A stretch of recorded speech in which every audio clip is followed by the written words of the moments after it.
So we had family game night, and someone threw a fit last week. Someone's threw a fit I'm last about to say week. someone that you're Some saying that someone's. individually. Yeah, there's a whole lot of fits being thrown. Like, I'm not gonna name names, but I'm not gonna not name names. There is a family scorebook. Those of you who have visited the crib are aware of this. But in reflecting on that, and obviously we've talked about it since. I think it's really difficult to see how people struggle with just like adverse situations, right? Whether it's a bad grade or someone ghosts you in dating or you're dealing with a difficult colleague, you know, life is gonna kick you while you're down. And so I feel like the question is, how can we help people deal with it? In other words, we're talking about emotional regulation. Is that what you were doing? I was trying to not SAT word it, Michael, but yes, Okay. We're talking about your ability to manage your emotions.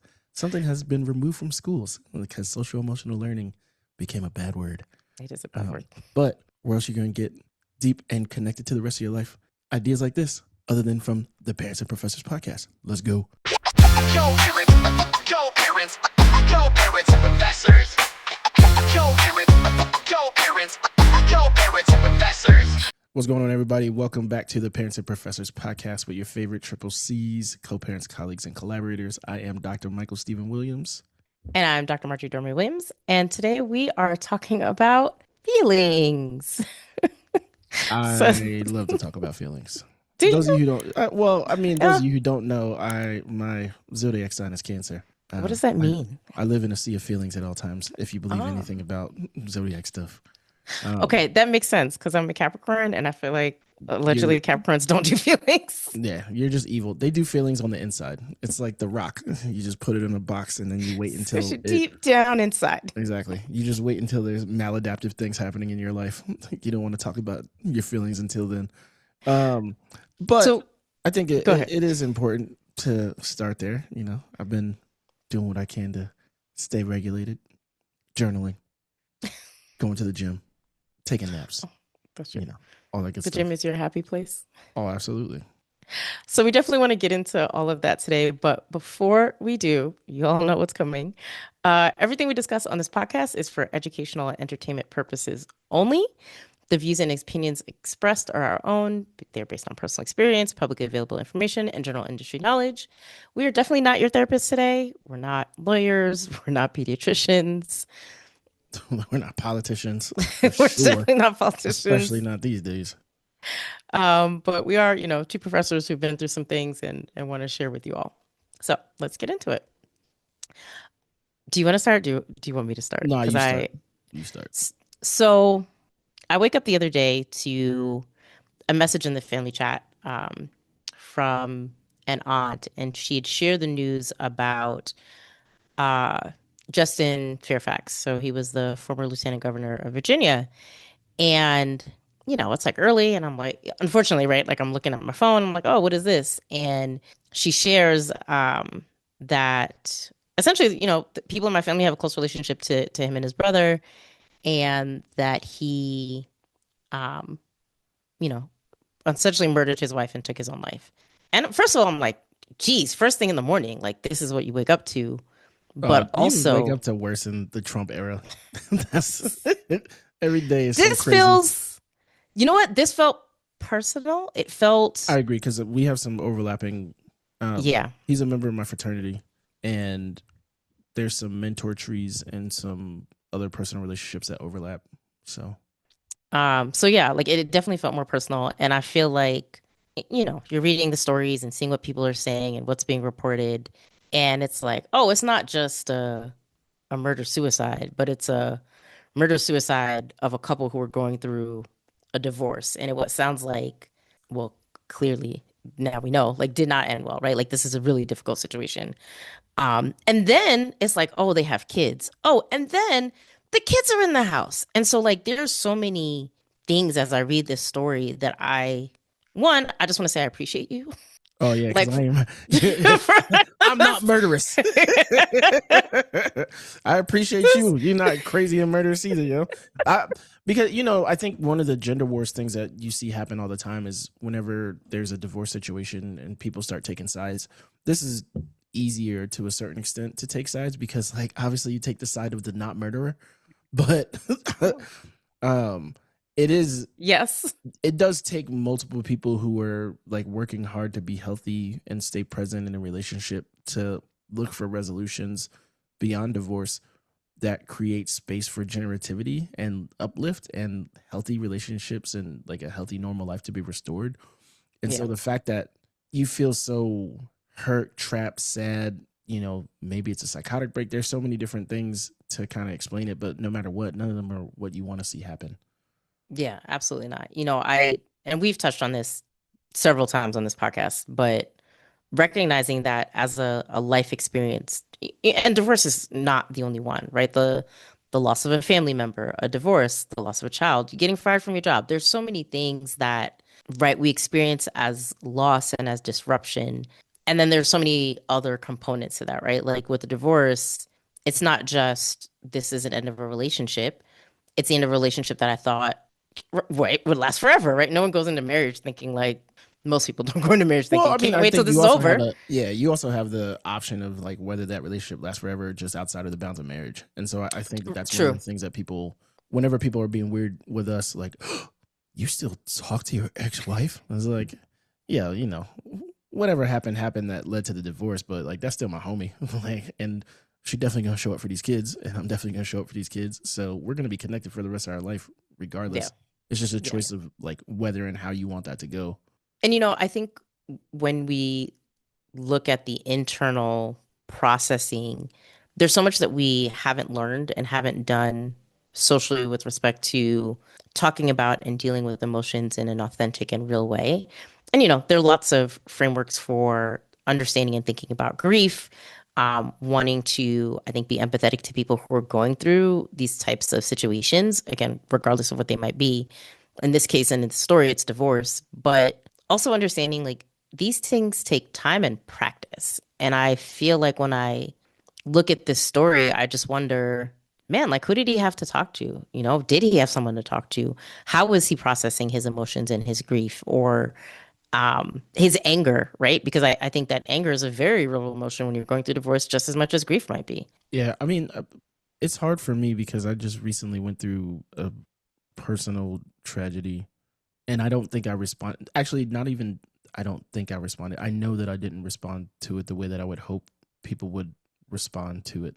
So I think of it first in Professor Hat. I've also worked in residence life. There are countless people in my network that are important enough to me that if something happens, I would like to know about it so that I can provide them support, give them, whether it's additional time to complete assignment, whether it's taking something off their plate, whether it's just showing up at their house with like a hot meal in some company. Those are things that you do when people are going through stuff. Yeah. And I realized, in losing my sister, I lost my sister to cancer recently, and I didn't do any of that. Like, I didn't let people know.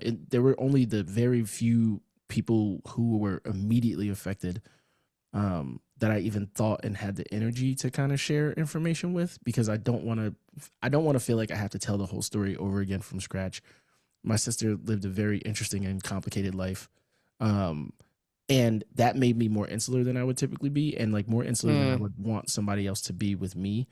And I recognize, I share that to say, one, I love you, Stormy, and, rest in peace. But two, we think that we're equipped to make good decisions. And somebody who even studies belonging, emotional regulation, like all the things that I like actually study, sometimes it can be different when rubber meets the road of life, and you have to be a little bit more intrusive with it. Like, you have to have people who care enough about you, who can notice the changes in your patterns, who are going to ask you what's going on, or like, you don't seem like yourself. Because in the absence of that, in the absence of those close personal relationships, a lot of times people just consider themselves a burden. Like, I don't want to hurt anybody else's feelings. I don't want to unnecessarily burden anybody else. And so I'm going to try to carry this immense weight by myself.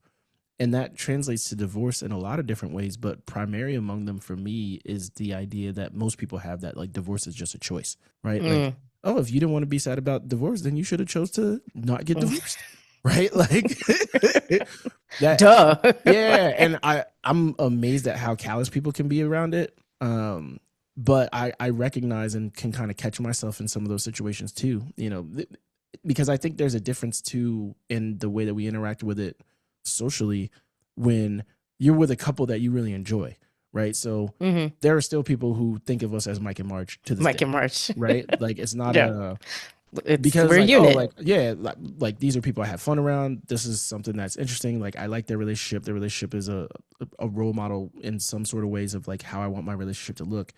That's very different than when you be around couples where you're like, I can't believe you Ugh. niggas are still doing this.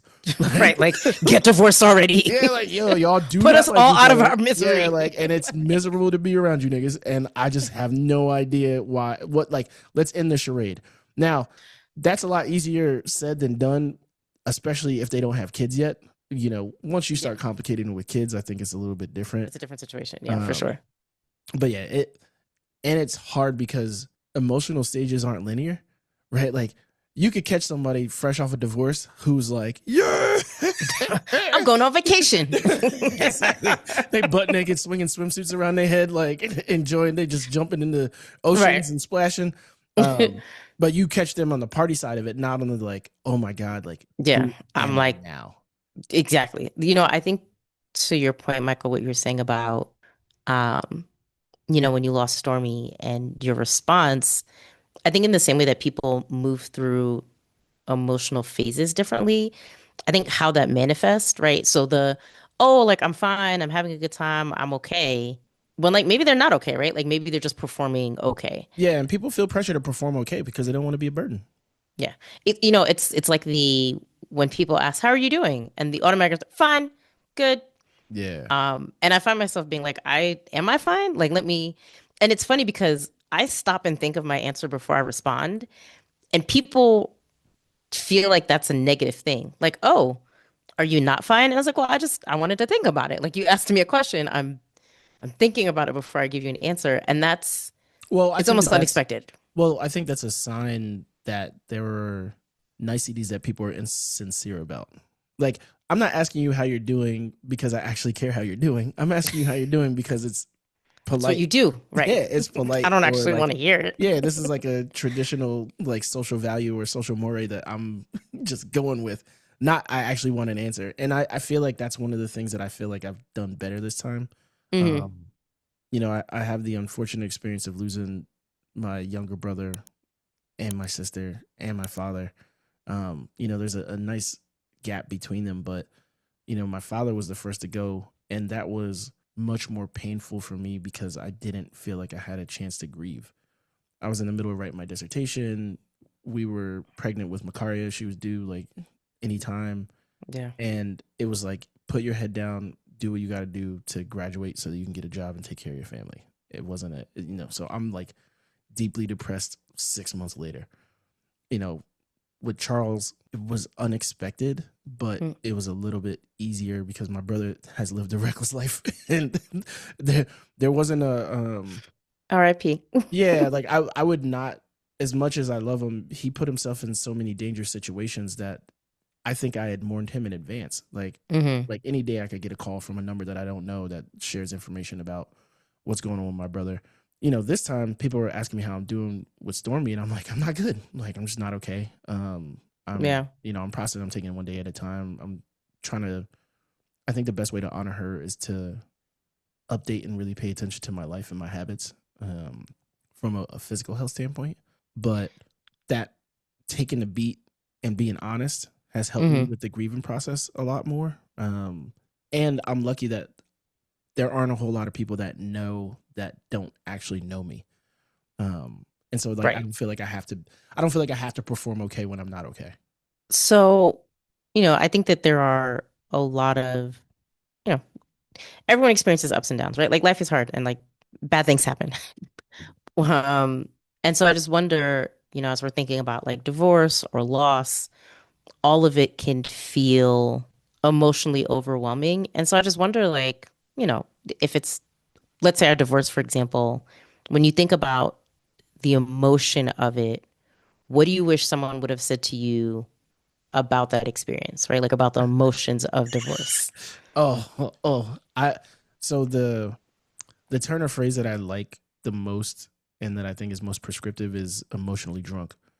And Oh, hmm. I think that there's a couple of different ways to think about it. Like, so if you're a person who's used to like operating in a certain state of inebriation, you could take for granted that you can or cannot do things. So you have the friend that's like, oh, I didn't have that many drinks, I'm good to drive. Or like the friend that, maybe smoke a lot of weed. And it's like, oh, I always drive high. Like, right. You're like, hey, this is not necessarily the best decision, but like, you haven't killed yourself yet. And like, I'm not gonna, there's a level at which I don't feel like I need to intervene. Right. Okay. Like, all right, you're going to be all right. I trust that you're going to be all right. If I didn't, I would take the keys, or I would like otherwise intercept you. But what people don't realize is when you're emotionally drunk, and so if you feel so emotionally triggered, whether it's from like a flash individual instance of something that has gone horribly wrong in your relationship, I think, e.g., like infidelity, you have a huge fight about something, money, like there are these kind Money. of flash moments where people can really lose it. But then there's also the death by a thousand cuts, where somebody has felt unheard or like unseen or otherwise untaken care of for years. Either way, by the time you get to the point where you're ready to say, like, I think I would like a divorce, you're probably pretty emotionally lit. Like you're not emotionally sober. And I think the attempt to make long-term decisions when you're emotionally inebriated is a Yeah. terrible, terrible, terrible idea. And I wish that somebody, I think it's one of the hard things, but I wish that somebody would be like, yo, are you making decisions in a state of emotional sobriety? Like, is this a place that you want to, like, are you really thinking about the next order consequences? Are you really thinking about the ways that this changes the nature of your life? Are you really thinking about your kids, if you have kids? Are you like, what are all the things that you're not taking into account? Because if you think about being inebriated generally, part of what's awesome about it, especially if you're like in the dating and partnering scene, is that like, yo, you have a little bit more courage, you have a little bit more bravery. You're not thinking long term. You're thinking like, what's right in front of my face? Right. Like, oh, that person's cute. Let me I think that's finish this and go shoot this J real quick. Say. Yeah, but like you can't do that. You can't do that with your life. You can't do that with your Yeah. partnership. You can't do that with your money. Yeah. And I feel like I think it's important to recognize that every situation is not the same. And obviously you and I understand that. And that there are lots of social, cultural stigmas, traditions, ideas surrounding grief and divorce or loss. So not to minimize any of those things, but I do agree with and I really like the emotional regulation or thinking about being emotional drunk, I feel like offers like a really specific grounding for people to think about how can I engage in this in a way that's gonna serve me as opposed to simply reacting or being responsive to these emotional triggers. Yeah, like I think that that's really valuable while also recognizing that like it's not gonna look the same for everybody. Yeah, I mean, I think so this is a bridge that's unplanned, but bear with me for a second. Okay, here we go.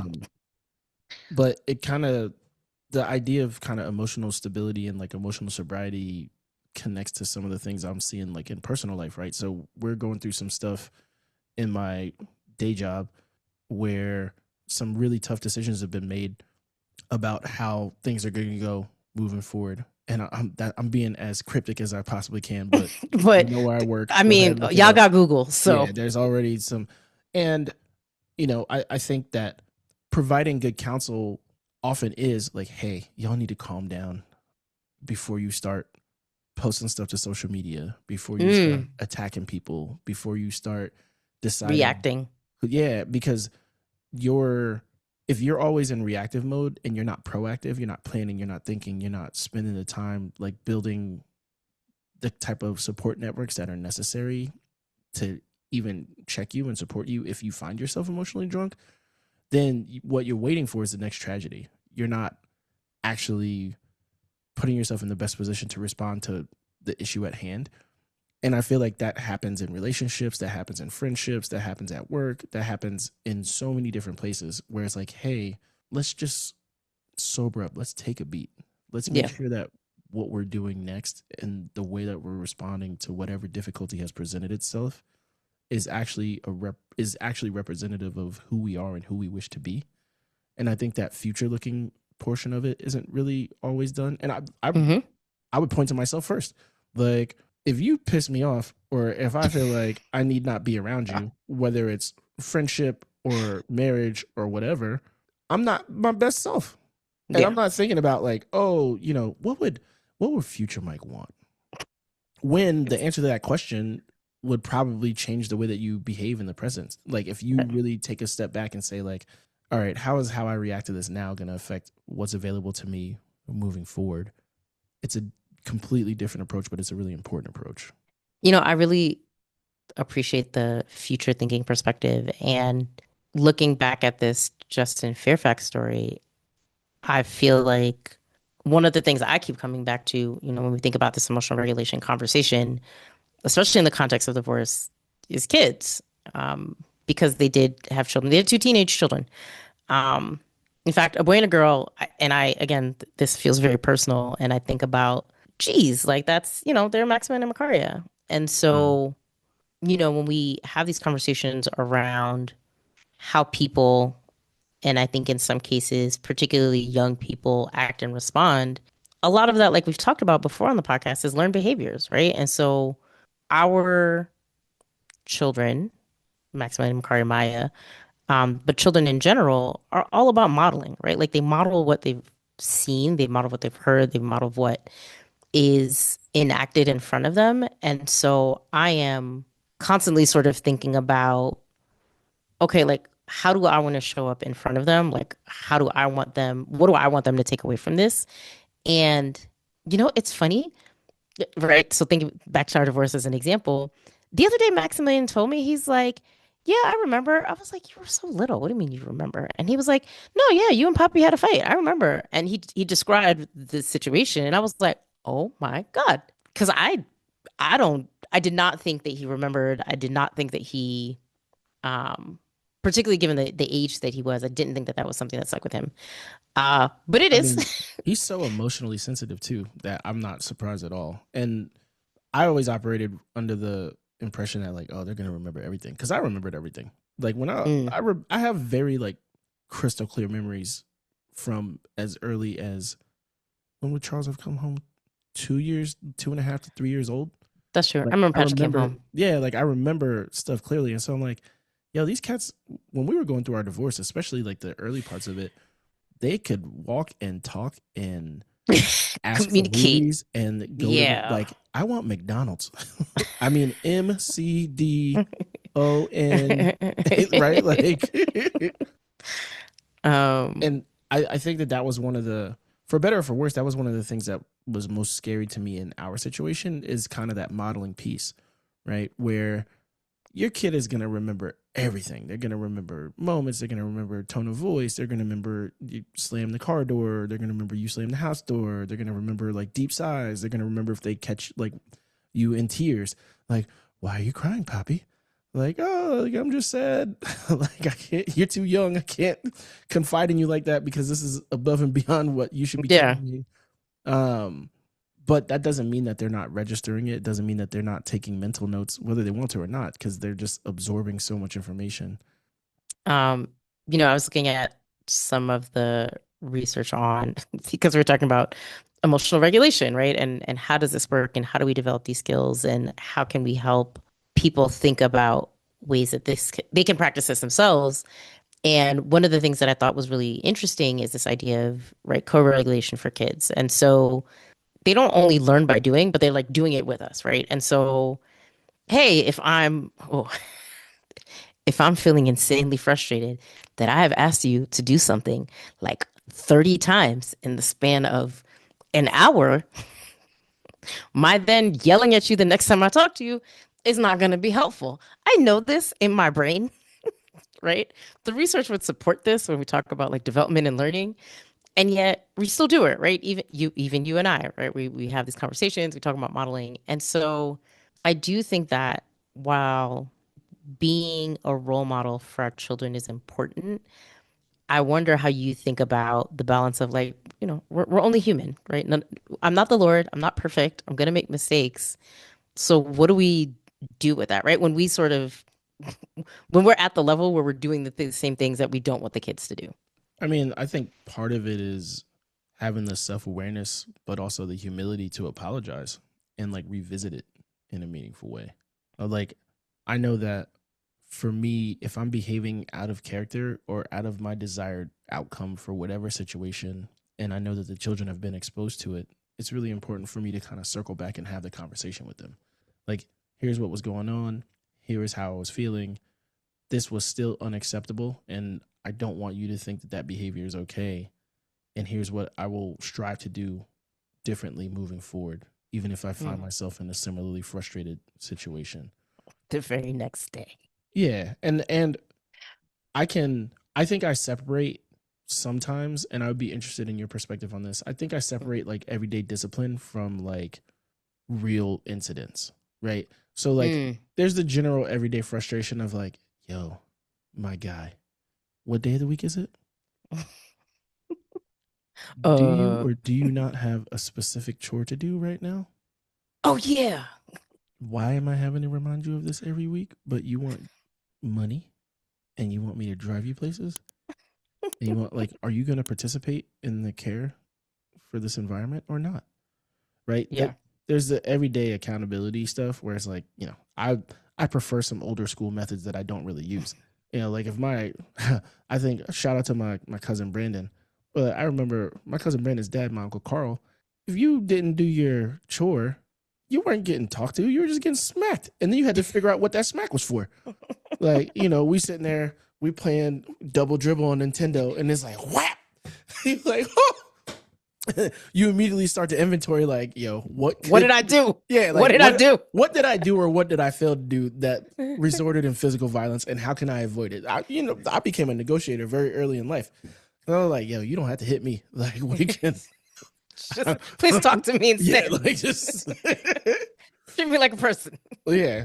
And so I think that there's paying attention to, modeling appropriate attention, but there's also kind of this tension that I feel like we're navigating right now, which is about um I would break it down into urgency and accountability. Those are probably the Mm. two words that come to my mind the most often when I'm thinking about what we're dealing with now, with like not only the generation of kids that we're raising, but also in the larger kind of social political atmosphere, Mm. Mm-hmm. right? Like, hey, it's not okay for you to not do what you said you were going to do. It's not okay for you to not be on time. And Yeah. like, it's not okay for you to say that this is the goal and then your behavior is everything that's opposite of that goal. Like, these things are not okay. And then to use I think the other part of that too is then, when corrected or reprimanded or whatever the thing is based on those behaviors, to retreat and hide behind your emotions. Like, oh, I'm hurt. Oh, that made me sad. Yeah, Oh, like, that oh, upset me. everything, your emotions are not an excuse for you not to meet expectations. It's Yes. important for you to be in touch with your emotions. It's important for you to understand how they affect your ability to think clearly, but they are not a default backstop for you not doing what you're supposed to be doing or for you to meaningfully avoid accountability. And I hate that. Oh, because I've seen it across the lifespan. I've seen grown adult, you Whole know, full blown yeah, adults giving white women tears and getting meetings canceled because I asked you to do your job and you didn't like the way I said it. Like, what are we doing? but it's not even like the way I said it. It's just like you think that you can You retreat hurt my behind feelings. emotion. Yeah, like, Yeah. oh, I know I didn't do anything, but I still get paid for this job. But I'm like, yo, I feel like you shouldn't get paid for work that you aren't doing. Now my feelings are hurt. How are we gonna deal with this? No, you don't understand, Michael. It's different for me. Yeah, I am still relatively at a loss for some of that because I feel like so many processes have been weaponized for people to not really get the help that they want, but for them to avoid accountability, that sometimes it can be difficult to know what's really going on. Yeah.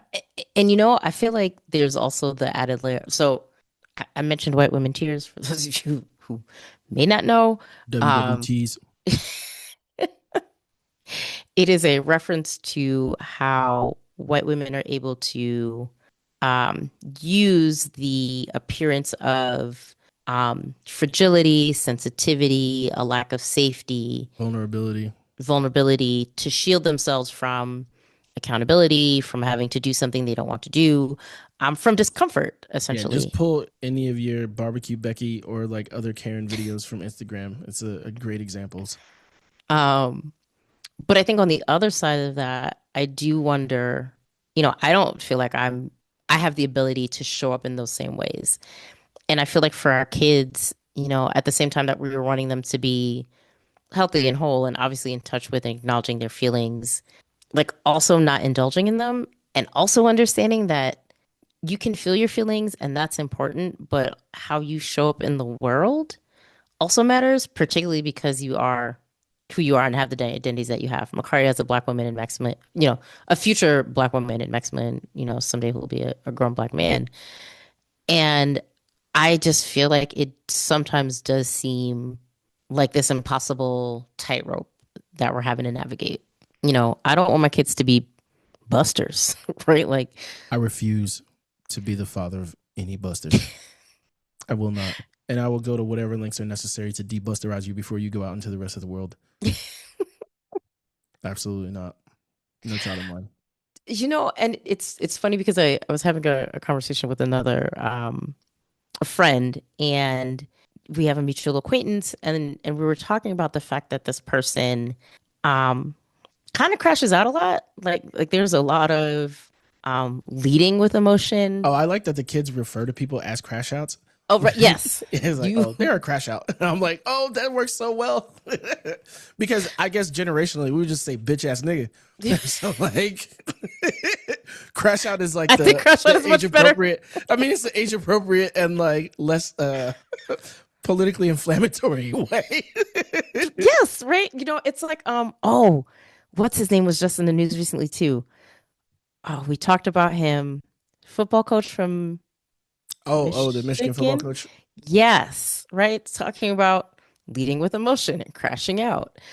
And so like I'm gonna kill myself with a butter knife. apparently he just like got probation and no real jail time. So I guess good for him. I I hope mean, he and his wife are I able don't have to enough details about this situation to do anything move. but root for this black man to be healthy and Yes. for his family to be healthy Yes. and things to I'm be I resolved. I hope that they can move forward together in a positive direction for them and their family. Yeah. So yeah, like I just, I think that there's emotions are hard. Like this is a hard thing. There is no one size fits all. There's definitely no like single right approach to it. I do think improving our awareness is a start. I think also understanding how we were raised and socialized, right? How that affects your own perspectives and what you feel like it's allowable or isn't allowable. In my family, I say this all the time, right? We didn't do feelings. It's like, oh, I love you. Yeah, that Yeah, shouldn't be a question mark. you know it. Like I My don't have family to is say it. all about feelings. Like It's just that the idea of coming into a room and not greeting the people in that room. no, that's different, but that's not a The, feeling thing. but the idea of like not hugging and kissing them and tell them I love you both when you Oh, come and when you depart. Like even getting off the phone. Like I would never get off the phone with any member of my family and not say I love you as I'm getting off the phone. It feels so weird. Like I still remember like talking to your mom.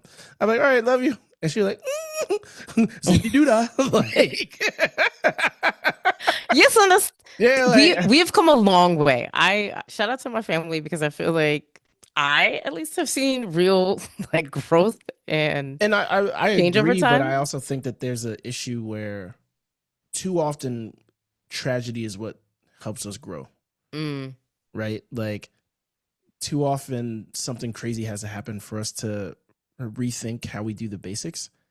And I think when I think about intergenerational everything, so like what we're passing down, I feel very blessed that from an intergenerational standpoint, I'm giving my kids amazing, robust brains to work with. Like me and their mamas are smart, I'm giving them amazing beauty to work with.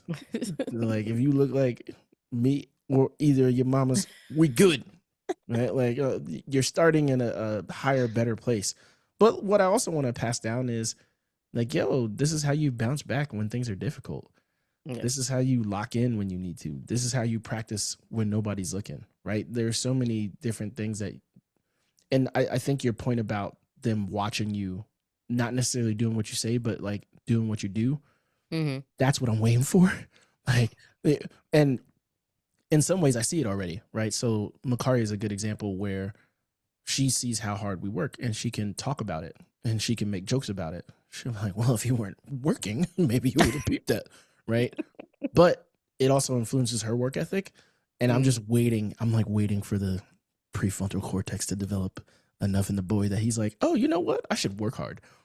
Like, right? Like there's Yo, like I'm like, it's gotta get there at some point. Like it will. I like, believe it will. yeah, like, yo, like I should, like, if I want to be good at this, I should practice it. Or like, because my concern and making the necessary bridge that we almost always do to education, like of our children, but like of this generation writ large, there are some practices at school that I just completely disagree with, but I think it's setting our kids up for failure in the future. Oh, what do you mean? So the lack of high stakes testing is something that for the longest time as a education scholar, I'm like, yo, these high stakes tests, like whether it's ACT, SAT, all that kind of stuff, they're not a good look. They have too much power. Their predictive power Bias. fails after the first year of college. We shouldn't be making decisions about people's futures and like whether or not they have access to higher education just because of how they scored on a test. And I'm saying that as somebody who kills them tests. Like, yeah, I crush standardized. I test. In fact, yeah, all of our children test well. But I'm thinking about it in terms of, so the high stakes testing isn't, I'm not thinking about it in terms of standardized tests, which we know are biased in all kinds of sorts of ways, even though it's Pavlovian and you could be taught to take them well. Right. I'm thinking about like the lack of high stakes testing just on an everyday school tip, right? Oh, I failed my geometry test, but I can just take a retake. And like, oh, I didn't have to study. I didn't have to be ready when the exam came around because there's always the option for me to circle back. Oh, I didn't have to turn my homework in on time because there's always time for me to make it up. And I'm like, yo, I'm happy that this is creating avenues for you to be successful in a way that you wouldn't have had in our generation. But this is setting you up for failure because there's no job that's going to keep paying you where they're like, oh, another missed deadline. Well, listen, don't worry. You have until the end of the semester to, right? Like the way my heart just jumped at missed deadline and work in the same sentence. And like, again, things happen, life happens.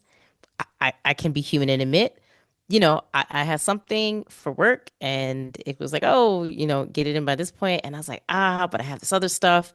And like, I was a day late getting it in. And one, I already felt awful. Like I felt like the lowest of the low. And someone commented on it. And I was like, I deserve that. Absolutely 100%. I own it.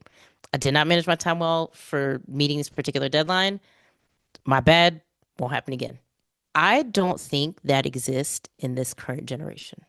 Like, I don't think we're not reinforcing it at school, at least. Yeah. Right. And so I worry. So the stakes are way higher the older you get. So I'm a person who, for better or for worse, I'm lucky because I don't think that for you in the type of work that you do, if you miss a deadline for a grant, you could be compromising a lot of people's jobs.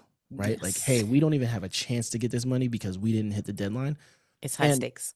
That hasn't been a reality for me until now, where we're facing a whole lot of the fiscal issues that are going on. And it's like, yo, we really need some influx of cash. We need to get some stuff together. But even for professional development, I remember last year, there's this really interesting program. I'm not going to name it. They were kind, but essentially I just wasn't on email because I was traveling and there was a deadline that passed and they needed an additional response from me for my application to be in. And I did not get that additional response in. And they were like, we're sorry. We can't in good conscience allow you to continue in this process because you didn't meet the deadline. And so I'm like, yo, not only was this an opportunity for me to learn something that would have been really dope for me to be able to use in my career, but it would have also been some additional money and resources in my pocket, and I just screwed it over because I didn't meet the deadlines. Yep. And that's how the real world works. Yeah. And I think tying it back to where we started, again, this conversation around getting hijacked by your emotions, right? Like being emotionally drunk. And I think we're not saying, we need to go back to the days of like, man up, suck it up, like, don't be a bee or whatever. Well, we do need some of that, but it doesn't But have to I sound think like there's that. a balance. It doesn't have to be emasculating. It doesn't have to be Yes. Sexist, racist. This all or nothing perspective, right? Like Yeah. I feel like right now we sort of were like, wow, there's a lot of things that are not positive or effective in the way we think about and talk about emotions and how we respond to people's emotional well-being. Definitely made progress, but I feel like we've gone so far that now emotions are in everything. The pendulum has swung. Yeah. So now our country, the United States of America, is literally being run on emotions, by feelings and vibes. An infant man baby who cannot control emotions and makes the most ridiculous, unpresidential outbursts on True Social and in front of cameras. And if the most powerful person in the world is allowed to behave like this, emotionally unregulated, completely emotionally unregulated. And I would want to go back and make that tie to accountability, because I was having this conversation with a couple of my buddies just the other day. Because somebody's holding you accountable for either what you said or what you did or what you're responsible for, that does not make them an op or a hater. Also, yes. It's like you have to be accountable. It's necessary to make the world go round.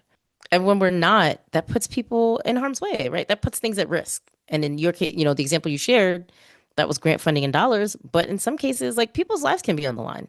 Yeah. A lot of people's lives are like people's lives and livelihood. We are not in a stable global economy. We are. I mean, you look at the Oracle story. I'm like, what? They laid off tens of thousands of people. I missed this. Like people just waking up in their job ain't there no more. Dang, it's definitely like I forget what university this was. So I was at ARA and was in a session, and someone was talking about. It was like one of those like anti-DI legislative sessions, and someone was talking about the institution that they studied, and essentially they were like, "Oh, I remember, the president sent the letter, and it was dated February 28th, and it was like, yeah, all these student groups and all these offices and all these roles shut down, effective February 28th." And people were like, "That's today. It's today." Yeah. Oh, I know. I have a homie that was at University of Florida that went through that exact thing. Yeah, it's like, what are we doing? Like, hey, you don't have a job anymore, and you're like, what? But then, I mean, there's a whole other offshoot conversation too about higher education safety and protection and human resources generally. So, like, tenure faculty member versus a staff member. What kind of protections do you have? Like, what are you allowed to say? What are you not allowed to say? Like, when do you have to kind of back up and kiss the ring versus like recognize that you're just an employee at will? Which is a whole different kind of emotional work when you're in those situations. But we should talk about that on a different episode. Yeah, that would definitely be another episode. But yeah, again, I think, we appreciate y'all for listening. And if you, take anything away from this, I think emotional regulation, avoiding emotional drunkenness is not about perfection or showing no feelings. It's not pretending to be okay when things are difficult. But it is acknowledging those feelings and I think making conscious, intentional decisions about how you're going to respond to them. You have to. So I think of it in terms of building, right? So like you have to build skills, you have to build abilities, you have to build capacity for things. And your emotions are no different. Like you have to build the capacity to sit with difficult emotions, to sit with hard things and react in a way that doesn't make it worse. Right? Mm-hmm. Like you don't want to be slave to whatever the initial way that you're feeling is. It really starts with how you sit with, how you manage, how you deal with your emotions, like taking that extra beat. And paying attention to the way that it affects the people around you. So like we think in terms of our children a lot, but there are also so many more people that are watching you that are treating you like a role model that you don't even know about. Mm-hmm. I would say I reflect on my doctoral experience all the time And one of the things that I think my advisor gave me that I took for granted until later was, man, it's really difficult to shake Strayhorn. People talk to him crazy. Like, he's not one of the most prolific scholars in our field, but he takes that with a grain of salt and keeps it moving. He don't let people knock him off his square. It was like, oh, That's true. yeah. And I'm like, I want to uppercut these. Like, how are you keeping it together right now? They're like, they're not important. And if they were important, they wouldn't talk to me like that. And I'm like, ooh, bars. That's very good. Yeah, like, but I don't think I really appreciated the wisdom in that until I find myself in similar situations. Where it's like, the me that was raised would really like to do physical harm to you. That would make me feel much better. But long term, that's not helping anything. Right. And if you can knock me off my square that easily, then I'm the one that's weak, not you. Even if you're choosing the path of weakness by approaching me like that. Yeah. I think, so here's some homework, right? As we engage with others, as we think about our experiences and what we're going through, taking just a minute to pause and reflect on, what am I feeling? How am I feeling this thing? And am I responding and reacting to it, right? Am I being driven by the feeling and emotion, or am I making an intentional decision? Because you're right. I recall the days with Strayhorn and be like, I hate just like really? Whatever, brush it off. Like, yo, listen, I'm a student. I can fuck them up for you, and non-violence. Yeah. I mean, but that's the work, right? The work is being able to step back and know what's worth it and what's not. The work is being present enough with yourself and confident enough in yourself that you are keeping your future self in mind when you respond. Yeah, for sure. And that's what we hope for. But yeah, love y'all. Appreciate you rocking with us on another episode of the Parents and Professors podcast. Peace. If this conversation resonated with you, do us a huge, huge, huge favor. Like the episode, subscribe to our YouTube channel, and follow us on all our socials. I actually be going crazy on Instagram, so that's the best one. And please feel free to drop a comment below. Tell us what you liked, what you hated, where you'd like us to dig deeper, or even if you think we missed something. We're always learning and growing, and we want to make sure that we're creating content that resonates with viewers like you. And most importantly, and this is a huge one, if you know somebody who could benefit from hearing the conversations that we're having on this episode, please share. Sharing is caring. We're doing this for the love and to build a community because it matters. And at the end of the day, that's the most important part, creating spaces where we can have real, honest conversations about the things that matter to you: education, parenting, relationships, and everything in between. So thanks for being part of our community. Go check out the catalog of other episodes if you haven't. And we look forward to seeing you next time on the Parents and Professors podcast.